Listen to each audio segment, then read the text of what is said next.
Hello बच्चों, Gurukul class 10th में आपका स्वागत है। आज हम लोग क्लास 10th के लिए मैथ का एक सेट बनाने जा रहे हैं, क्योंकि अब हम लोग का फर्स्ट टर्म एग्ज़ाम जो है नज़दीक आ गया है। और फर्स्ट टर्म एग्ज़ाम में क्या है, हर सब्जेक्ट से MCQ होना है। और MCQ जो है 40 मार्क्स का है और 10 मार्क्स का इंटरनल है। इस तरह से एक सब्जेक्ट के लिए 50 मार्क्स है, ठीक है। लेकिन जो 40 मार्क्स का जो एग्ज़ाम होगा वह 1.5 घंटा का एग्ज़ाम होगा। और इस एग्ज़ाम में सभी प्रश्न अनिवार्य रहते हैं और प्रत्येक प्रश्न के लिए 1 अंक निर्धारित किया हुआ है। और इसमें 4 विकल्प दिए जाते हैं और 4 विकल्प में से 1 विकल्प सही रहता है और उसी विकल्प को आपको ओमार शीट में रंग देना है, ठीक है। उसी ओमार शीट में आपको ब्लैक या ब्लू जो भी है कलर पेन का, उससे आपको गोला कर देना है। लेकिन यदि कोई प्रश्न का उत्तर गलत हो जाता है तो उसके लिए नंबर नहीं काटा जाएगा। तो चलिए आइए हम लोग इस चैप्टर का जो है एक सेट बनाते हैं। और इस सेट में जो भी क्वेश्चन आप पढ़ेंगे या आपको एग्ज़ाम में भी या तो इसमें से कुछ क्वेश्चन यही मिल जाएंगे या कुछ क्वेश्चन जो भी रहेंगे दूसरा भी क्वेश्चन रहेंगे तो इसी पैटर्न पर रहेंगे।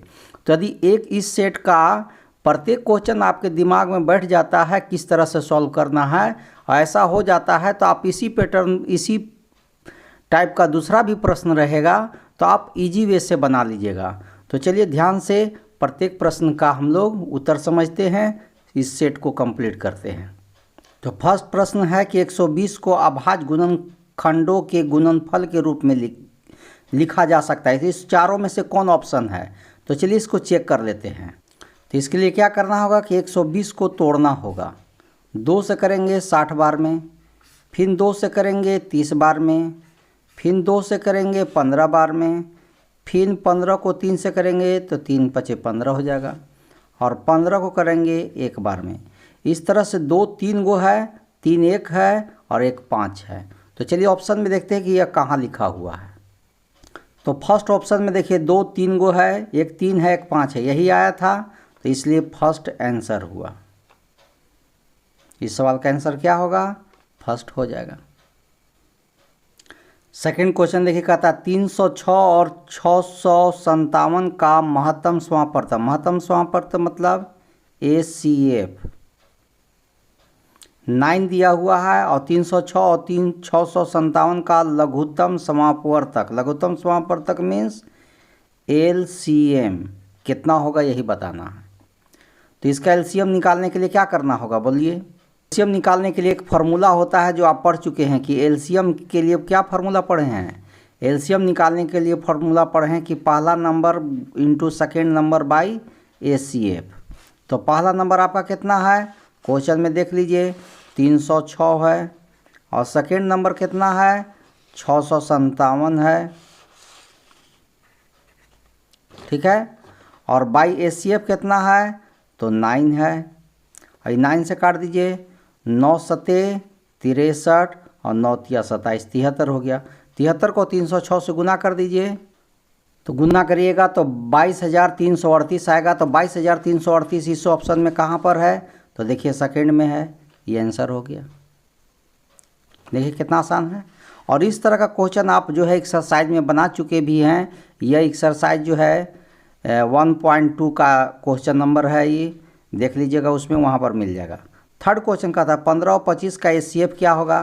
15 और 25 का ACF मतलब दोनों में कॉमन। 15 और 25 में दोनों में कॉमन क्या है, 5 है, इसलिए देखिए फर्स्ट में 5 है, इसलिए यही आंसर हो गया।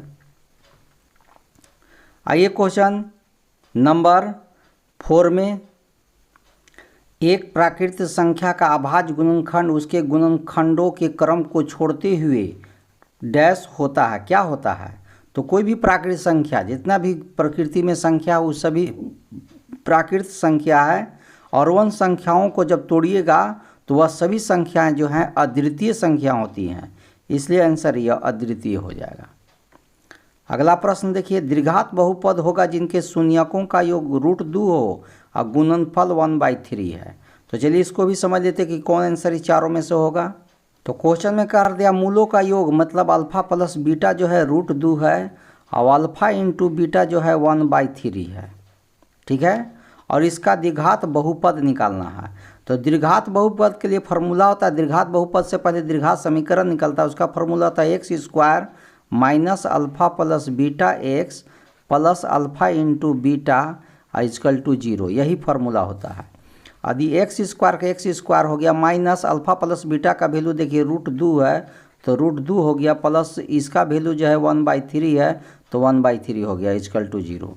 अब क्या है कि इस तरह से बटा में आपका कोई भी आंसर नहीं है, ठीक है, इस चारों में यह आंसर नहीं है। तो क्या किया है कि यह 1 लेकर के एलसीएम बना दिया है। तो 1 और 3 का एलसीएम 3 हो जाएगा। 1 से 3 में देंगे 3 को एक्स स्क्वायर से करेंगे 3x², -1 को करेंगे 3 को करेंगे √2 से, तो 3√2x हो जाएगा। अब प्लस 3 को 3 से करेंगे 1 बार, 1 को 1 से करेंगे 1 इक्वल टू 0 होगा। इस तरह से इस सवाल का आंसर हुआ 3x² -3√2x और +1, और 3 को 0 से करेंगे तो 0 हो जाएगा। तो द्विघात बहुपद जो है यही आपका हुआ।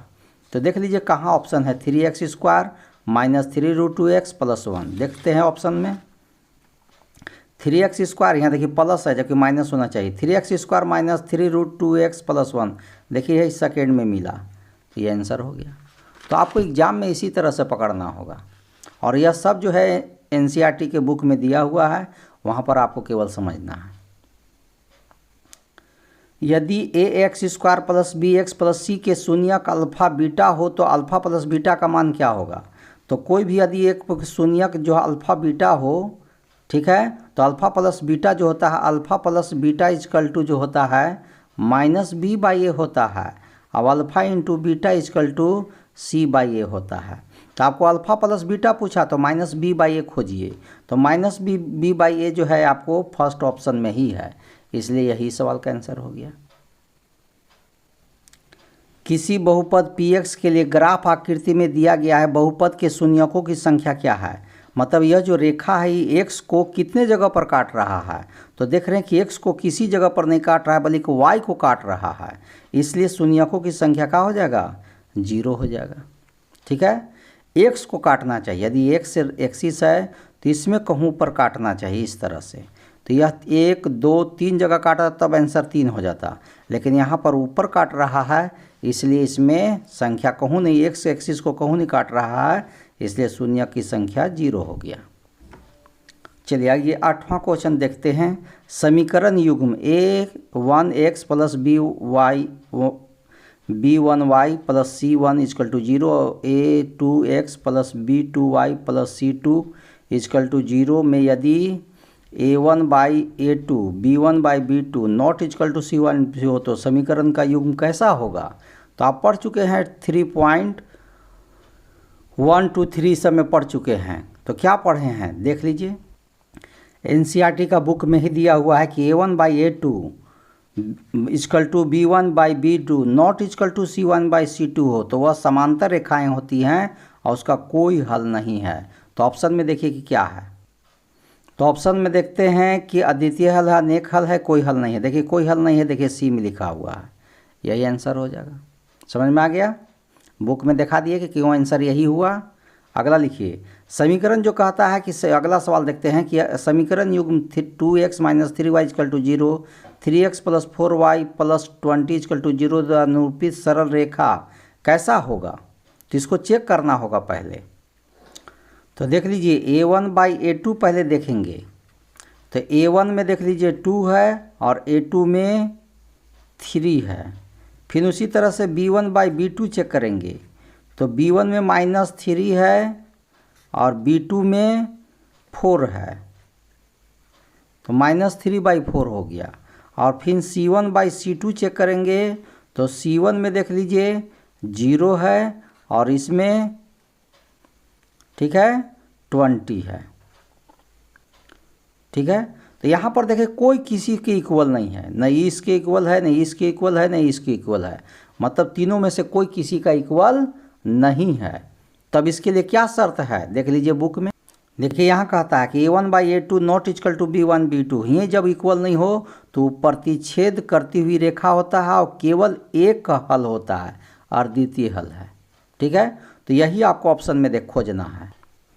तो इसमें प्रतिच्छेद करती है, यही दिया था ऑप्शन में, तो चलिए प्रतिच्छेद मार दिए, या केवल एक हल है, तो एक हल लिखा हुआ नहीं है, यही है। अब देखिए सी के किस मान के लिए समीकरण युग्म c x minus y equal to 2 और 6x minus 2y equal to 4 का हल है। तो सी बराबर कितना रखेंगे तो यह हल को सेट कर जाएगा। ठीक है, तो या तो इसको दो तरह से बना सकते हैं, एक तो सॉल्व करके बना सकते हैं या इस सी का वैल्यू बैठा करके चेक कर सकते हैं। ठीक है, तो चलिए हम लोग सी का वैल्यू ही बैठा करके देख लेते हैं क्या आंसर आता है। तो सी का वैल्यू से देखिए आंसर क्या आएगा। तो आपका है, पहला लिख देते हैं c x minus y equal to 2, इसी में चेक कर देते हैं। और सी का वैल्यू यदि मान लीजिए कि 3 बैठाते हैं, सी का वैल्यू पहला ऑप्शन में 3 है, इसको पर चेक करते हैं तो 3, लेकिन एक्स वाई का भी मान आपका नहीं है। यहाँ पर देखिए का अनंत हल है, तो अनंत हल के लिए फॉर्मूला बना हुआ है।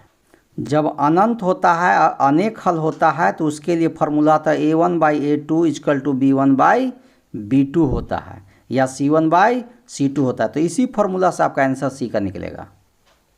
तो चलिए उसी फॉर्मूला पर बना देते हैं, a1/a2 equal to b1/b2। a1 का मान देख लीजिए, a1 का मान देख लीजिए आपका क्या है, तो a1 का मान c है और a2 का मान 6 है, c/6 हो जाएगा। और यहाँ पर -1 है और यहाँ पर -2 है। तो चलिए बैठा दीजिए c/6 और -1/-2, माइनस से तो माइनस कट गया और 2 से 6 जानते हैं कि 3 बार में कट गया, तो इस तरह c बराबर 3 एकम 3 हो जाएगा। ठीक है, तो आप देख लीजिए इसमें 3 कहाँ है, पहला में ही है, इसलिए यही आंसर हो गया। ठीक है, अब आइए क्वेश्चन नंबर 11 में, समीकरण युग्म 2x minus y equal to 5 और 3x plus 2y equal to 4 का हल क्या है। मतलब x और y का वैल्यू चेक करना है। ठीक है, x इक्वल टू कितना होगा, y इक्वल टू कितना होगा। या तो समीकरण को पूरा सॉल्व करके देख लीजिए या इसका वैल्यू बैठा करके भी चेक कर सकते हैं कि इसमें से कौन समीकरण को संतुष्ट कर रहा है। ठीक है, तो चलिए देख लेते हैं 2x minus y equal to 5, इसमें तो मान लीजिए कि पहला में हम x का वैल्यू 2 ले लेते हैं और y का वैल्यू -1 ले लेते हैं। ठीक है, और इक्वल टू इन्हें 5 आना चाहिए। तो 2 2 जा 4, minus minus plus 1 equal to 5, मतलब क्या हुआ 5 इक्वल टू 5 आ गया। तो किसका वैल्यू बैठाने से, x के जगह पर 2 और y की जगह -1 बैठाने से आंसर सही आ जा रहा है। तो इसलिए यह जहाँ आंसर होगा यह पहला ही आंसर इस सवाल का सही है। कहता है कि वह रेखा समीकरण युग्म जिसका कोई हल नहीं होता क्या कहलाता है। तो चलिए आपको बुक में ही दिखा लीजिए, उसी से आप क्लियर भी हो जाइए क्या कहलाता है। तो यहाँ देखिए कोई हल नहीं होता है, वह क्या होता है, समांतर रेखाएं होती हैं और असंगत होती हैं। तो देख लीजिए ऑप्शन में आपका क्या, तो इसमें समांतर तो कहूँ नहीं है लेकिन असंगत है, इसलिए इसका दूसरा आंसर हो गया। ठीक है, चलिए अगला 13 क्वेश्चन देखिए, समीकरण युग्म x plus y equal to 9 और x minus y equal to 1 का हल क्या होगा। तो देखिए दोनों नंबर को जोड़ने से 9 होना चाहिए और दोनों नंबर को घटाने से 1 आना चाहिए। तो ऐसा देखिए तीसरा ऑप्शन में है। ठीक है, 5 और 4 जोड़ेंगे तो 9 भी हो जाएगा और 5 में से 4 घटा देंगे तो 1 भी हो जाएगा, इसलिए आपका थर्ड आंसर हो जाएगा। ठीक है, अगला देख लीजिए, निम्नलिखित में से कौन सा द्विघात समीकरण है। तो द्विघात समीकरण के लिए जानबे करते हैं, आप पढ़ चुके हैं 4.1 में। क्या पढ़े हैं समझ लीजिए। द्विघात समीकरण पहले से हम चेक भी कर देते हैं कि कौन द्विघात समीकरण है या नहीं है। तो चलिए इसमें से पहला क्वेश्चन को पहले हम लोग चेक करते हैं। पहला ऑप्शन है कि x minus 3 equal to x square minus 7। ऐसे तो डायरेक्ट आंसर बता सकते हैं कि है, लेकिन कैसे है यह समझ लीजिए। x को x से करेंगे एक्स स्क्वायर, x को 3 से करेंगे 3x, और ये प्लस है तो ये माइनस एक्स स्क्वायर हो जाएगा, और ये माइनस है तो plus 7 equal to 0। X square से एक्स स्क्वायर कट गया तो -3x प्लस 7, इसमें एक्स स्क्वायर नहीं आया, इसलिए जिस समीकरण में एक्स स्क्वायर नहीं हो वह द्विघात समीकरण नहीं होता है। तो इसलिए यह नहीं है, इसलिए यह आंसर नहीं होगा। सेकंड में अब चेक करते हैं, x प्लस 1 का होल स्क्वायर और x square minus 5x, x plus 1 का होल स्क्वायर और x स्क्वायर माइनस 5x। चलिए देख लीजिए, एक्स स्क्वायर इसका a प्लस बी का होल स्क्वायर पर हो, x square plus 2x plus 1 हो गया, ये प्लस है तो के माइनस एक्स स्क्वायर होगा, ये प्लस माइनस है तो प्लस हो जाएगा, जीरो हो गया, ये जीरो खत्म हो गया। इसमें भी देखिए एक्स स्क्वायर नहीं आ रहा है, इसलिए भी दीर्घात समीकरण नहीं है, तो सेकेंड भी दीर्घात समीकरण नहीं हुआ। थर्ड में अब चेक कर लेते हैं क्या है। थर्ड में x प्लस 1 का होल स्क्वायर और 2x माइनस 3, यह थर्ड ऑप्शन में दिया हुआ है। ठीक है, इसको चेक कर लेते हैं। तो यह भी होगा a प्लस बी का whole square, x square plus 2x plus 1 होगा, और 2 को x से करेंगे तो 2x हो जाएगा, और जो प्लस है इधर आकर के माइनस 2x हो जाएगा, और 3 दूनी की 6 माइनस में है, इधर आके प्लस 6 हो जाएगा। अब क्या देखते हैं कि एक्स स्क्वायर हो गया, ये प्लस 2x है, ये माइनस 2x दोनों कैंसिल हो गया, और 1 और 6 क्या हो गया, 7 हो गया, इक्वल टू 0। जैसे इसमें एक्स स्क्वायर आ गया, इसलिए यही सवाल का आंसर है, थर्ड आंसर हो जाएगा। अगला क्वेश्चन देखते हैं कि यदि विविक्त कर डी मतलब डिस्क्रिमिनेंट, ठीक है, विवेचक भी इसको कहा जाता है, डी जो है बड़ा हो जीरो से, मतलब जीरो से बड़ा पॉजिटिव वैल्यू हो, तो आप पढ़ चुके हैं बुक में ही एनसीईआरटी के। यहाँ देखिए लिखा हुआ है कि दो भिन्न वास्तविक मूल होते हैं, तो डी का वैल्यू यदि बड़ा हो और ग्रेटर देन जीरो हो तो दोनों भिन्न वास्तविक मूल के होते हैं, लेकिन बराबर नहीं होते, भिन्न होते हैं, वास्तविक होते हैं, भिन्न होते हैं। और डी का वैल्यू जो है जीरो होने के बाद दोनों वास्तविक मूल होते हैं और बराबर भी होते हैं। और डी का वैल्यू यदि छोटा हो जीरो से, ठीक है, माइनस में हो, तो उस स्थिति में वास्तविक मूल नहीं होता है। तो इसी पर आधारित आपका एक प्रश्न है। तो अभी मेरा ये क्वेश्चन कहा था कि डी जो है ग्रेटर देन जीरो है तो वास्तविक मूल होना चाहिए और भिन्न होना चाहिए। चलिए ऑप्शन में देखते हैं कहाँ यह लिखा हुआ है। तो यहाँ पर देखिए फर्स्ट में लिखा हुआ है कि वास्तविक और भिन्न है, इसलिए फर्स्ट आंसर हो गया। आगे देखिए द्विघात समीकरण x square plus x minus 1 के मूलों की प्रकृति है, ठीक है, तो मूलों की प्रकृति है कि मतलब पहले डी पता करना होगा। तो चलिए 16 क्वेश्चन में यही दिया हुआ था, ए का वैल्यू 1 है, बी का वैल्यू भी 1 है और सी का वैल्यू माइनस 1 है। तो डी निकालने के लिए रूल क्या पढ़े हैं, बी स्क्वायर माइनस 4ac।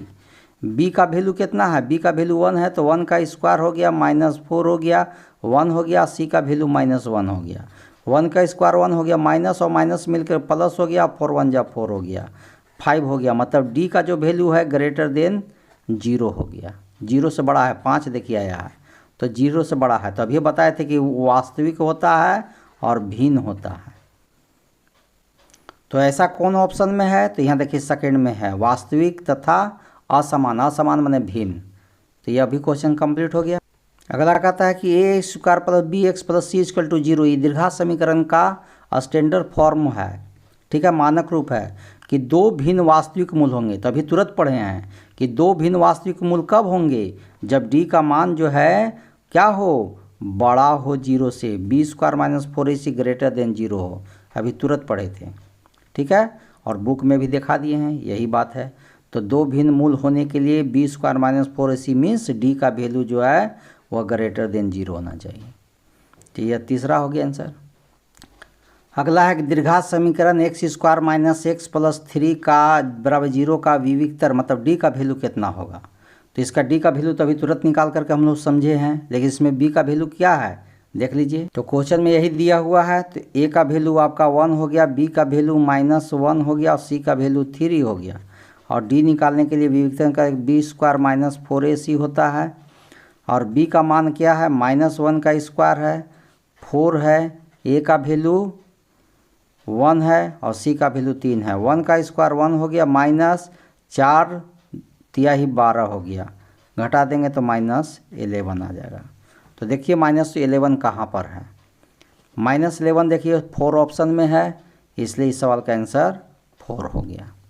अब ऐसे जिसका डी का वैल्यू नेगेटिव आ जाता है वैसे क्वेश्चन का सॉल्व एक्स का मान या मूल निकलता नहीं है। अब फिर अगला क्वेश्चन देख लीजिए, यदि दीर्घात समीकरण x square minus 4x plus के बराबर इक्वल टू 0 के मूल समान हो तो के का मान क्या होगा। मूल समान का मतलब क्या है कि डी इक्वल टू 0, मूल समान का मतलब क्या है, डी इक्वल टू जीरो हो गया, मूल समान तभी होगा जब डी इक्वल टू जीरो होगा, मतलब b square minus 4ac equal to zero. B का मान देख लीजिए क्वेश्चन में क्या है, तो बी का मान देखिए -4 है, ए का मान 1 है और सी का मान k है।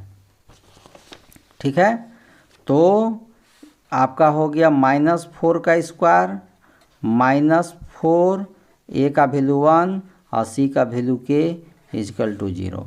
ये 16 और 4 में कैसे करेंगे 4k इक्वल टू 0, 16 4k और जब k इक्वल टू करेंगे 16/4, 4 से काट दीजिएगा 4 चौका 16, 4 आंसर कहाँ पर है देख लीजिए, तो 19 का 4 जो है 1a में है। ठीक है, तो इस सवाल का आंसर 4 हो गया। द्विघात समीकरण x square minus 5x plus c equal to 0 का मूल ज्ञात कीजिए। मूल मीन्स अल्फा और बीटा निकालने के लिए कह रहा, क्या होगा x का दोनों वैल्यू बताइए। तो 20 देखिए यही सवाल 20वां में दिया है, तो a का वैल्यू 1 हो गया, b का वैल्यू आपको -5 हो गया और c का वैल्यू 6 हो गया। तो पहले d निकाल देंगे, b square minus 4ac, b का वैल्यू -5 है तो 5 का स्क्वायर -4 के 4 हो गया, a का वैल्यू 1 है और c का वैल्यू 6 है, ये 25 हो गया, -6 चौका 24 हो गया, घटा देंगे तो 1 आएगा। 1 मतलब d ग्रेटर देन 0 हो गया, मतलब इस सवाल इसका आंसर बनेगा। तब क्या होगा, इसका मूल निकालने के लिए क्या पढ़ें formula, -b plus minus √d/2a, यही फार्मूला पढ़े हैं 4.4 में और 4.3 में भी। तो माइनस हो गया, b का वैल्यू देख लीजिए -5 हो गया, ठीक है, और प्लस माइनस √d का वैल्यू 1 है और नीचे क्या है 2, अब a का वैल्यू 1 है। इस तरह से माइनस माइनस +5 और प्लस माइनस 1/2, तो एक वो अल्फ़ा में निकल जाएगा क्या है 5 + 1/2 और बीटा में क्या निकल जाएगा 5 - 1/2। ठीक है, तो 6/2 इक्वल टू 3 हो जाएगा और 4/2 इक्वल टू 2 होगा। तो 3 और 2 यही सवाल का आंसर है। तो चलिए क्वेश्चन में देखते हैं कि 3 और 2 कहाँ है, तो देखिए सेकंड में है, बाकी जगह नहीं है। कौन AP है, AP किसको कहा जाता है, जब सभी के बीच का डिफरेंस सेम हो। तो 2 और 4 के बीच में 2 का डिफरेंस है, 4 और 8 के बीच में 4 का डिफरेंस है, 8 और 16 के बीच में 8 का डिफरेंस है, इसलिए नहीं होगा। यहाँ पर देखिए, यहाँ पर भी 2 बढ़ा है, फिर 2 बढ़ा है, फिर 2 बढ़ा है, तो ठीक है, तो यहाँ पर सेम नंबर बढ़ रहा है, इसलिए यही AP है। यहाँ पर 5 यहाँ से यहाँ 20 बढ़ा, यहाँ से यहाँ 100 बढ़ गया, इसलिए भी नहीं है, यहाँ आपका दूसरा ही है। कहता है कि AP 2 7 12 डैश का 10वां पद क्या होगा, मतलब A10 कितना होगा। तो A10 के लिए A + 9D होता है। A के जगह पर देखिए 2 लिखा हुआ, 2 हो गया, 9 के 9 होगा, D मतलब क्या है सबके बीच में डिफरेंस, तो 7 में से 2 घटाएंगे 5 हो गया, तो डिफरेंस 5 हो गया, 2 के 2 हो गया, 9 × 5 = 45 हो गया, 45 में 2 जोड़ देंगे 47, 47 47 देखिए 3 में है आंसर, ये आंसर हो गया। 2 अंकों वाली कितनी संख्या 3 से विभाजित है। चलिए अभी AP का ही क्वेश्चन है, संख्या निकालना है, तो इस क्वेश्चन में कह रहा है 2 अंकों वाली, तो हम लोग जानते हैं कि 2 अंकों वाली 10 से लेकर के 99 तक 2 अंकों वाली संख्या है, तो इसमें से 3 से विभाजित होने वाला क्वेश्चन में है। क्वेश्चन में कह रहा है कि 3 से विभाजित होने वाला कौन है, तो 3 से विभाजित जानते हैं कि 10 के बाद 11 तो नहीं होगा, 12 होगा, फिर 15 होगा, फिर 18 होगा, और इस तरह से 99 तक ये सब जाएगा। तो इसका देखिए फर्स्ट टर्म ही हो गया और लास्ट टर्म ही हो गया, और डिफरेंस कितना का है 3 का डिफरेंस है, तो D = 3 हो गया। ठीक है, और जब हो गया तो इसका आपको ये न के को इसके बीच में नंबर है, यहाँ से 12 से लेकर 99 तक क्या है, तो नंबर निकालने के लिए एक शॉर्ट में फार्मूला लिखा हुआ है, आपको भी हम वीडियो बनाए हैं, उस वीडियो में आप देख सकते हैं। AN का मान है 99, -A के जगह पर है 12 और प्लस D मतलब डिफरेंस कितना है 3 का है, और नीचे फिर 3 हो गया।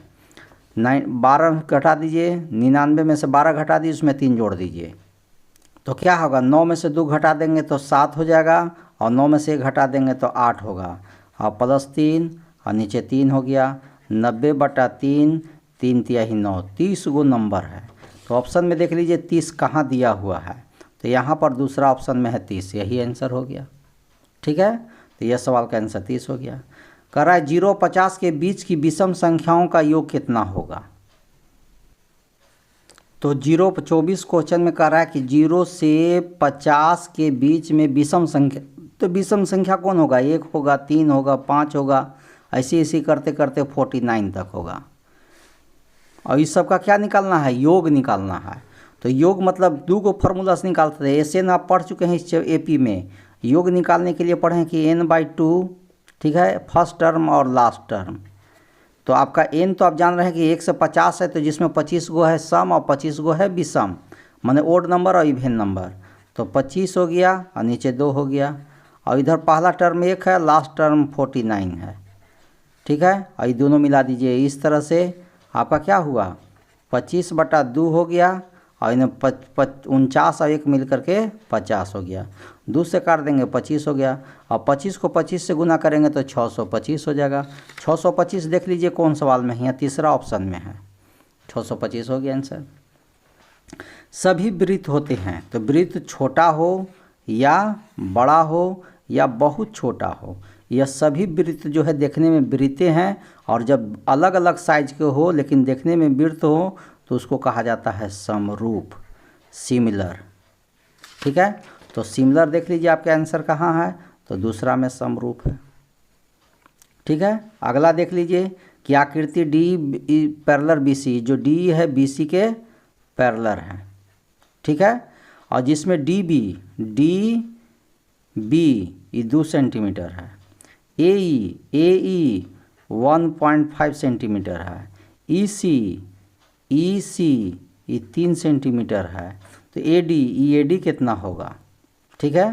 तो ए डी निकालने के लिए आपको फॉर्मूला आप पढ़ चुके हैं, पाइथागोरस थेल्स पर मैं कहता है कि यदि एक रेखा दूसरी रेखा के समांतर हो त्रिभुज में तो भुजाएं समान अनुपात में विभाजित हो जाती है। मतलब A D by D B और ए ई बाई ई सी हो जाएगा। अब इसका वीडियो आपको देखना होगा तो आप देख सकते हैं, 6.2 में बना हुआ है वीडियो इस सवाल का।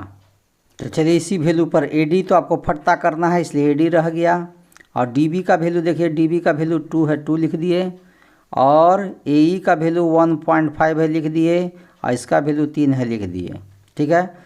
15 से कट जाएगा, 15 दूनी के 30, मतलब 1.5 को 2 से करेंगे तो 2 बार में कट जाएगा, और 2 से ही 2 नीचे कट जाएगा, तो ए डी बराबर 1 हुआ। तो 1 सेंटीमीटर देख लीजिए कहाँ पर है, 4 में आंसर है। देख लिए कि इस सवाल का आंसर 1 आया, 4 में ऑप्शन था। यदि 2 त्रिभुजों के संगत कोण बराबर हो तो ये त्रिभुज समरूप होते हैं। इस कसौटी को किस नाम से जाना जाता है। यदि 2 त्रिभुज के संगत कोण बराबर हों, मतलब उसका तीनों, एक त्रिभुज का तीनों कोण, जैसे त्रिभुज है, एगो त्रिभुज है इसका, और दूसरा भी त्रिभुज है, इसका कोण बराबर ई कोण है, ई कोण बराबर ई कोण है, और ई कोण बराबर यहाँ का कोण है। तो ऐसे कोण को तीनों कोण, इसका तीनों कोण इसके तीनों कोण के बराबर है, तो उसको कहा जाता है ए समरूपता, ठीक है, समरूप होता है ए। तो चलिए ये भी कथन आपका कंप्लीट हो गया। अब क्वेश्चन नंबर आइए 28 में, त्रिभुज ए बी सी, यहाँ देखिए त्रिभुज ए बी सी दिया हुआ है, और त्रिभुज पी क्यू आर में कौन सा कथन सत्य है, इसमें से कौन कथन सत्य है, ठीक है। तो आइए हम लोग देखते हैं कि कौन सा कथन इसका सत्य होता है। इधर तो ए बी सी है, तो इसका एंगल ए से इसका एंगल पी इक्वल है, ठीक है, और इसका एंगल बी से एंगल क्यू इक्वल है, एंगल सी से आर है, इसलिए ए बी सी सिमिलर जो होगा पी क्यू आर। तो A B C angle P Q R, देखिए यहाँ पर चौथा में लिखा हुआ है, ठीक है। एक से पी क्लियर था, बी से क्यू था, और सी से आर था, इसलिए यह हो जाएगा। 28 क्वेश्चन भी कंप्लीट हो गया। अगला कहता है 29 क्वेश्चन, यदि 2 समरूप त्रिभुज के संगत भुजाओं का अनुपात 4:9 हो तो उसके क्षेत्रफलों का अनुपात है। तो देखिए संगत वो समरूप त्रिभुज है, तो समरूप त्रिभुज में यदि भुजा का अनुपात दिया हो तो क्षेत्रफल भी जो होता है भुजा का स्क्वायर होता है, तो 4/9 का स्क्वायर हो जाएगा, तो 4 का स्क्वायर 16 हो जाएगा, 9 का स्क्वायर 81 हो जाएगा। तो 16/81 देख लीजिए, 4 ऑप्शन में है, ये आंसर हो गया, ठीक है। कितना आसान था देख लिए। अब 30 क्वेश्चन में आइए, एक समबाहु त्रिभुज की भुजा 2a है तो इसके शीर्ष लंब की लंबाई क्या होगा। देखिए कहता है कि एक समबाहु त्रिभुज है, समबाहु त्रिभुज में सब भुजा बराबर 2a 2a 2a, और इस पर यदि हम लंब डाल देते हैं शीर्ष लंब तो यह भुजा को क्या करता है, डिवाइड कर देगा, इधर भी ये हो जाएगा इधर भी हो जाएगा, तो यह निकालना है।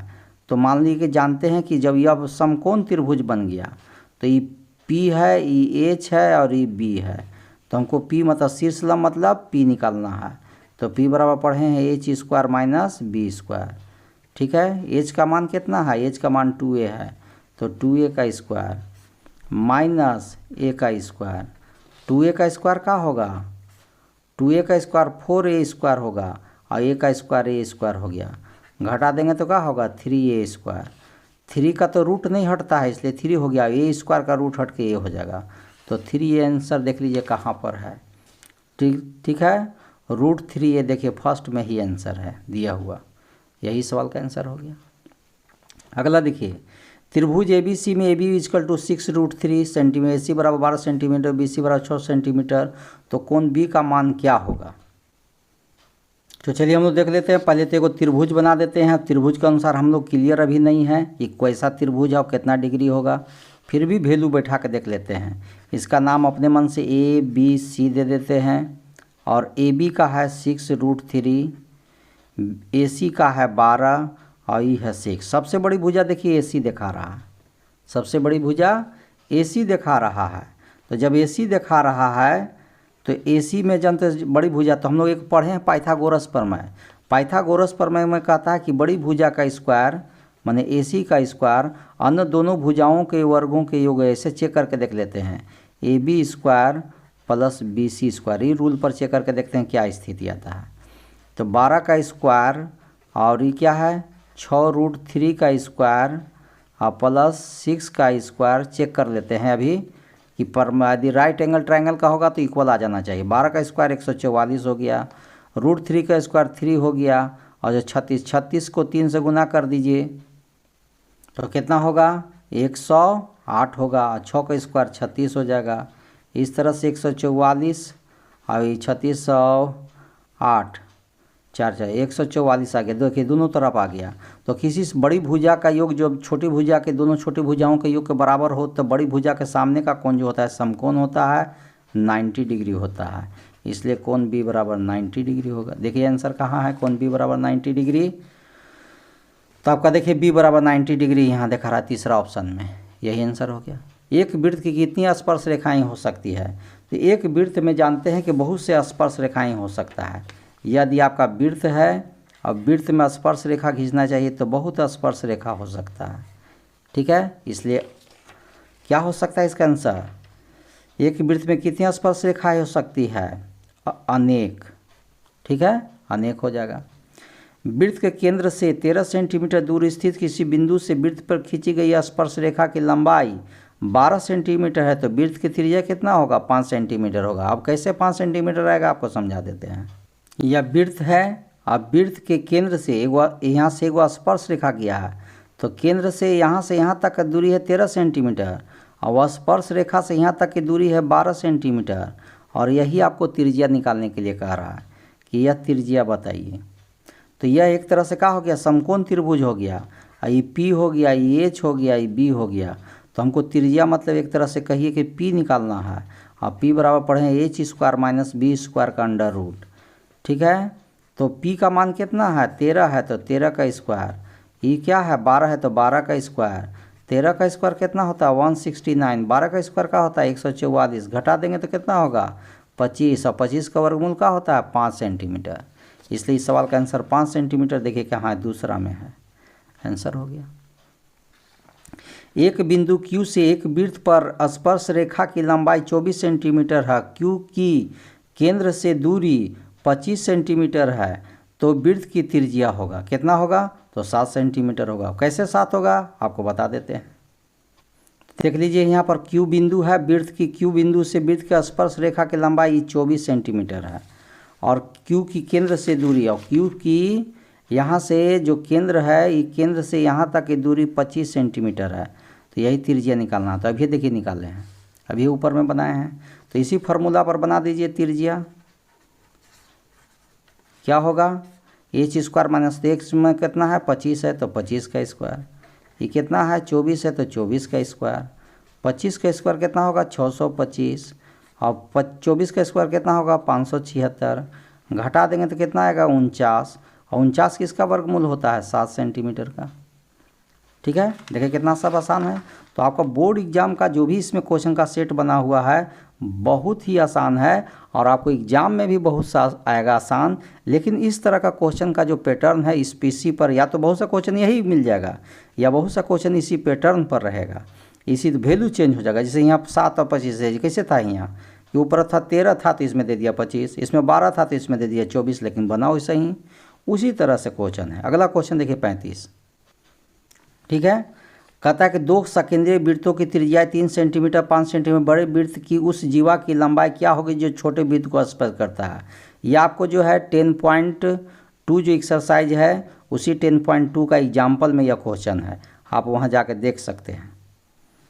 तो कह रहा है कि वृत्त है और सकेंद्रीय वृत्त है। सकेंद्रीय मतलब कि एक वृत्त के अंदर में एक वृत्त है और वृत्त के अंदर में एक और वृत्त है, और यहाँ से जो स्पर्श रेखा हुआ छोटा वृत्त को स्पर्श करते जाता है। तो यहाँ से यहाँ तक की क्या करना है, तो छोटे वृत्त को स्पर्श करता है तो इसकी है, तो छोटा वृत्त की त्रिज्या 3 सेंटीमीटर है और बड़ा वृत्त की त्रिज्या कितना है 5 है। तो 3 और 5 के बीच में ये कितना होता है 4 होता है। कैसे होता है, क्योंकि यह P है, ये H है और ये B पता करना है। तो B मतलब एक तरह से जीवा कहिए, B जो है, तो B के लिए फार्मूला पढ़े हैं H square minus P square, Pythagoras प्रमेय में, ट्रिग्नोमेट्री में भी पढ़ चुके हैं। 5 है, H मतलब कर्ण हुआ, 5 का स्क्वायर, ये 3 का स्क्वायर, 5 का स्क्वायर 25, 3 का स्क्वायर 9, घटा देंगे 16 और 16 का वर्गमूल क्या होता है 4 होता है। तो यहाँ से यहाँ 4 है तो यहाँ से यहाँ भी 4 होगा। तो 4 और 4 मिला के क्या हो जाएगा 4 + 4 8 सेंटीमीटर हो जाएगा, क्योंकि यहाँ से यहाँ तक का दूरी 4 था, यहाँ से यहाँ भी 4 हो गया। 8 सेंटीमीटर खोजिए, इसमें 8 सेंटीमीटर है कहाँ पर, तो 8 सेंटीमीटर देखिए पहले ऑप्शन में दिया है। थीटा केंद्रीय कोण और त्रिज्या वाले त्रिज्यखंड का क्षेत्रफल होता है। तो त्रिज्यखंड का क्षेत्रफल के लिए फार्मूला होता है थीटा बटा 360 गुने पाई आर स्क्वायर, यही फार्मूला है। आप जाके वीडियो देख सकते हैं, ठीक है, 12.1 में इस सब का फार्मूला लिखा हुआ है और उसमें आप समझ सकते हैं जाके। ठीक है, तो ऐसा कहाँ है, मतलब theta pi r square, theta pi r square बटा 360, देखिए दूसरा में लिखा हुआ है इसलिए दूसरा आंसर हो गया। वृत्त की सबसे बड़ी जीवा को क्या कहते हैं, तो वृत्त में जो सबसे बड़ी जीवा हुआ या वृत्त हुआ, और वृत्त का सबसे बड़ी जीवा केंद्र से होकर जाता है और केंद्र से जो जाता है उसको कहा जाता है व्यास। क्या कहा जाता है व्यास, इसलिए इस सवाल का आंसर हो गया व्यास। आर त्रिज्या वाले वृत्त के उस चाप की लंबाई क्या होगी जो केंद्र पर थीटा कोण अंतरित करता है। तो चाप की लंबाई के लिए फार्मूला देखिएगा वहाँ पर लिखा हुआ है, 2 गो फार्मूला लिखा हुआ है वहाँ पर, क्या है चाप की लंबाई निकालना है तो थीटा बटा 180, लेकिन 180 यहाँ नहीं दिया है, ठीक है, 180 यहाँ नहीं दिया है, 360 पर दिया है, तो 360 गुने 2 पाई आर, यही फार्मूला है चाप की लंबाई। तो थीटा बटा 360 2 पाई आर, देखिए नीचे तो 360 यहाँ भी है लेकिन 2 पाई आर थीटा, यह तीसरा ऑप्शन में देखिए दिखा रहा है यह बात जो हम यहाँ फार्मूला लिखे हैं 2, ठीक है, 2 है पाई आर थीटा बटा 360, तो यह थर्ड ऑप्शन में है इसलिए थर्ड आंसर हो गया। ठीक है, 6 सेंटीमीटर, अगला देखिए 6 सेंटीमीटर त्रिज्या वाले एक वृत्त के त्रिज्यखंड का क्षेत्रफल क्या होगा जो केंद्र पर 60 डिग्री का कोण अंतरित करता है। तो हम लोग जानते हैं कि वृत्त त्रिज्यखंड का क्षेत्रफल के लिए क्या फार्मूला, तो 39 में आप देख लीजिए कि आर दिया हुआ है कि 6 सेंटीमीटर है और थीटा दिया हुआ है कि 60 डिग्री है और त्रिज्यखंड का क्षेत्रफल निकालना है। तो त्रिज्यखंड का क्षेत्रफल बराबर अभी बताया था थीटा बटा 360 गुने पाई आर स्क्वायर। थीटा में देख लीजिए 60 डिग्री है, 60 बटा नीचे 360 हो गया, पाई का मान 22 बटा 7 हो गया और आर का मान देख लीजिए 6 लिखा हुआ है तो 6 गुने 6 हो गया। आप काट दीजिए, 0 से 0 हो गया, 6 एकम 6, 6 छक 36 हो गया, एक 6 से फिर 6 कट गया तो ऊपर क्या बचा 6 दूनी के 12, 6 दूनी 12 1 13, 132 हो गया और नीचे 7 हो गया। देखिए कहाँ पर लिखा हुआ है 132/7 सेंटीमीटर स्क्वायर, आपका पहला ही ऑप्शन में है, यही सवाल का आंसर है। लास्ट प्रश्न है इस सेट के लिए। एक घोड़ा एक मैदान में 60 मीटर लंबी रस्सी से बांध दिया गया है, उस भाग का क्षेत्रफल क्या होगा जहां घोड़ा घास चर सकता है। देखिए क्या कह रहा है कि एक घोड़ा है,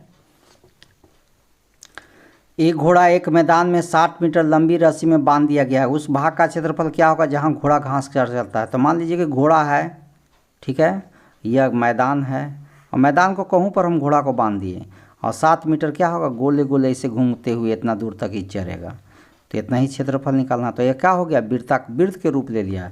अब वृत्त का क्षेत्रफल बराबर क्या होता है, पाई आर स्क्वायर। पाई का मान तो जानते हैं कि 22/7 होता है, और आर का मान देखिए हम क्वेश्चन में लिखा हुआ 7 से 7 कट गया, और इस तरह से 7 दूनी के 14 और 7 दूनी 14 1 15। 154 कहाँ है, तो 154 यहाँ देखिए 4 ऑप्शन में है। तो इस तरह से आपका कंप्लीट हो गया। तो इस तरह से आपका यह एक सेट आपको बना दिए। अगला सेट के लिए हम लोग फिर भेंट करेंगे, सेट 2 आपको फिर समझाएंगे इसी तरह का 40 क्वेश्चन एक और सेट बना करके आपको दिखाएंगे, ताकि आपको एग्ज़ाम में सहूलियत हो जाए और आप एग्ज़ाम में 40 मार्क्स लाएं। ठीक है, तो एक सेट इस सेट का बहुत अच्छा से आप प्रैक्टिस कर लेंगे। ठीक है, अगला सेट में फिर हम मिलेंगे, तब तक के लिए जय हिंद, जय भारत।